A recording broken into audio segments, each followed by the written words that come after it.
Sweet, huh? It's really good. Looks like you put the sugar. Right, that's right. No sugar. You know. We make a kind of full blender, and that's gonna be my meal. If someone come and eat like Hickson and me, we're not gonna split the blender.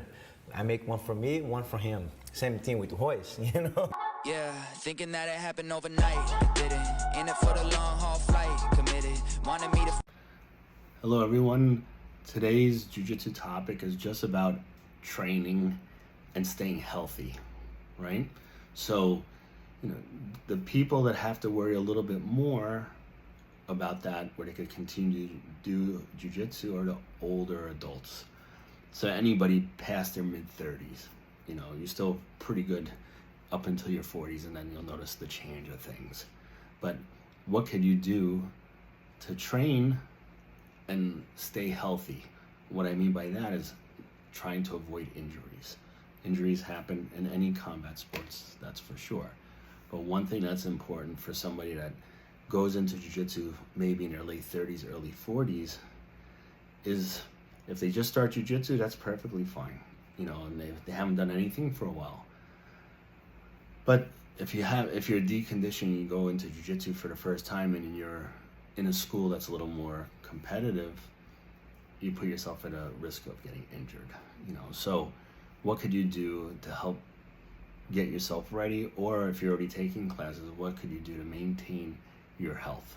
So one thing for sure is starting to stretch a little bit more, because as you get older, you start to lose flexibility. Flexibility, or actually the lack of flexibility, is probably one of the highest reasons and costs of somebody getting injured. So if you notice you're super inflexible, you could do jiu-jitsu that way. But when you have somebody, trying to do a pressure pass where they're folding you over where your knees are over your head and you're not that flexible, that's when you could hurt your neck, your back, or something of that nature. So one thing I would definitely recommend is to get to class a little bit earlier, do a little bit more stretching. If you're only going to class, I don't know, say 2-3 times a week, start to look towards doing some type of stretching program. Yoga's definitely an easy and great way to start to move your body in different ways, where you're helping create flexibility, and it's a dynamic and static movement, which is very good for you. If you're a very tight person, flexibility is something to definitely look at, especially if you're doing jiu-jitsu. Boxing, obviously, you won't have to worry so much, right? But you end up in some really contorted positions in jiu-jitsu with somebody on top of you trying to crush you. And if you don't have the flexibility in your hips or your knees or your back, something will go. In an exercise science, they would call that a loaded stretch. And that's for sure with jiu-jitsu. So if you're not that flexible, I would start to focus on gaining flexibility to make sure you're a little bit above the average. So it creates less risk of getting injured. Also, jiu-jitsu itself is a great thing when it comes to lifestyle change. Once you start training and you notice you're exhausted really quick, you have no gas, you notice you're overweight, right away there's been amazing transformations with people in their health. Right away they stop eating junk, they start eating better because they want to lose weight. Them training, you're burning hundreds of calories every class, especially with the gi on. So, because you're moving your body weight non-stop and with somebody on top of you, so you're burning a lot of calories. So usually you'll see people who stick it out within the next 6 months or a year of training jiu-jitsu, they lose a good amount of weight. I've seen people lose 80 pounds, 60 pounds, and that's like something that's not uncommon at all. So usually right away you'll start to change your diet. You might not drink like you used to. You might quit smoking because you notice you're so winded because of it. So it starts to create a lifestyle change, which is really good for you. And if you love jiu-jitsu and you want to get better, you'll start to take care of your health. It's just a natural sequence to happen. And then also what you're training. You know, look at the way that you train. Back in the days, they say, oh, Pohada. Everything's full force, 100%, 5-6 days a week. And your body can't recover that way. When you're younger, it's a different story. Once you get past your early 30s, physiologically, you start to go downhill. It's slow, some people a little quicker, but your recovery rate slows down dramatically. And if you want to have a long life in jiu-jitsu, you have to take care of the number one thing, and that's your body. So eating right, stretching a little bit more. Some people start to do cardio, whether it's going for jogs or riding their bike or swimming, you know, going to the gym a little bit. All these things help. It doesn't necessarily get you good at jiu-jitsu. This is just you taking care of your body so you can continue to enjoy jiu-jitsu. This is an important thing, especially as you get older. When you're young, you could kind of do anything and get away with it. You know, also, if you happen to be the older person training, you know, it's okay for you to pick your partners. You don't want to go with the egomaniac that's known for hurting people. You don't want to go with the crazy, reckless, aggressive person. Because if you get hurt, that person's not going to come to your house and go shopping for you and do your laundry. They're not going to check up on you and see if you're okay, if you're able to pay your bills. They're not going to give two shits about you.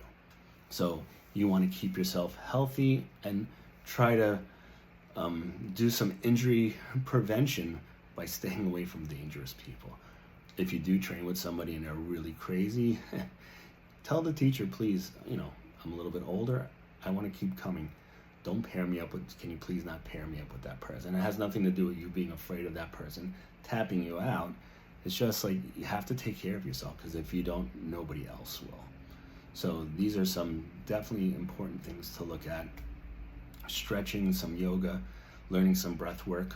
Usually that's within a yoga class, that's important. I try beside a fighter, I try keep my physical very smooth, as and a combination where I can be very flexible, very strong, very fast, very well coordinate, with a good balance, with a good breathing.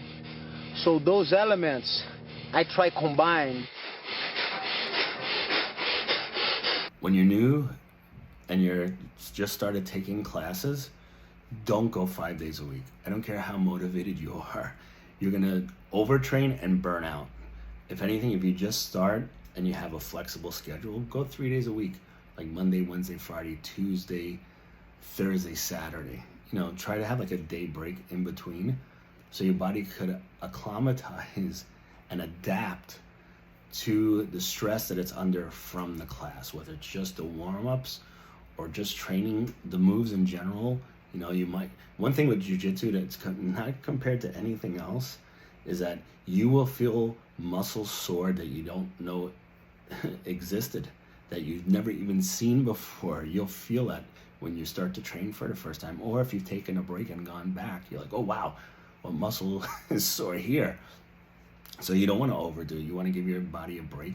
And also, you want to stay hydrated. Drinking enough water is very important before you train, during your training, after your training. You don't want to be the type of person that drinks a Red Bull when you're, you know, in your late 30s and 40s. You don't want a heart attack. So you want to stay away from that stuff. And also, if you know you're going to be training, it depends. Some people have slower digestion system than others. Some people, it takes a long time to digest food. Some people, not so much. The norm is 90 minutes before. You should eat anything 90 minutes before. But I know if I was to train in the evening, I couldn't eat anything because I would throw it up. So if anything, for me, it would be easier to have some type of smoothie or a banana, and like that's about it. If you eat a full meal before you go training in 2 hours, that might not go well when you start to finally have to move much on the mat. So looking at what you eat, if you smoke, if you're a smoker, maybe looking to stop. It's not news. Smoking harms nearly every organ in your body. Smoking, as everybody knows, is terrible for you. Leading cause of cancer, lung cancer. So it also contributes to cardiovascular problems. Maybe if you're a heavy drinker, maybe you'll not drink as much, because if you love jiu-jitsu, you'll start to see, especially as you're older, things take a little bit longer when it comes to recovery. picking your partners is important, but also, even if you're new, everybody compensates technique with strength. So watch out that you're not the crazy old man that's trying to hurt somebody because you're just trying to squeeze to get the tap out. Be respectful of the person. Remember, we're all human beings. Nobody's Superman. People could get hurt and people could hurt you. So you want to be respectful to the people that you train, and you want them to be respectful to you, especially if you do feel something's hurting.